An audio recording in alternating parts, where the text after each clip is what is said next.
مومنو، جب تم آپس میں کسی میعاد معین کے لیے قرض کا معاملہ کرنے لگو تو اس کو لکھ لیا کرو، اور لکھنے والا تم میں کسی کا نقصان نہ کرے بلکہ انصاف سے لکھے۔ نیز لکھنے والا جیسا خدا نے اسے سکھایا ہے لکھنے سے انکار بھی نہ کرے،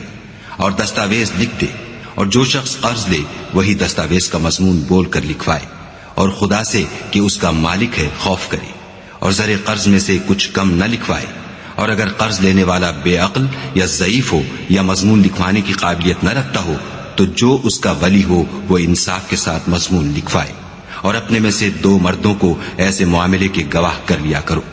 اور اگر 2 مرد نہ ہوں تو 1 مرد اور 2 عورتیں جن کو تم گواہ پسند کرو کافی ہیں، کہ اگر ان میں سے ایک بھول جائے گی تو دوسری اسے یاد دلا دے گی، اور جب گواہ گواہی کے لیے طلب کیے جائیں تو انکار نہ کرے۔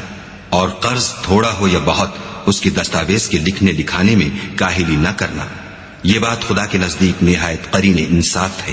اور شہادت کے لیے بھی یہ بہت درست طریقہ ہے، اس سے تم کو کسی طرح کا شک و شبہ بھی نہیں پڑے گا۔ ہاں، اگر سودا دست بدست ہو جو تم آپس میں لیتے دیتے ہو تو اگر ایسے معاملے کی دستاویز نہ لکھو تو تم پر کچھ گناہ نہیں، اور جب خرید و فروخت کیا کرو تو بھی گواہ کر لیا کرو، اور کاتب دستاویز اور گواہ معاملہ کرنے والوں کا کسی طرح کا نقصان نہ کرے۔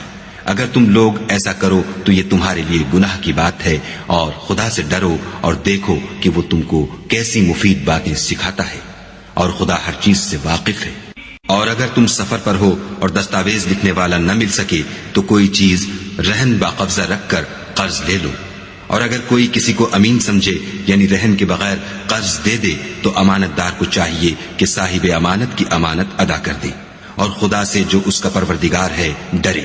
اور دیکھنا، شہادت کو مت چھپانا، جو اس کو چھپائے گا وہ دل کا گناہگار ہوگا، اور خدا تمہارے سب کاموں سے واقف ہے۔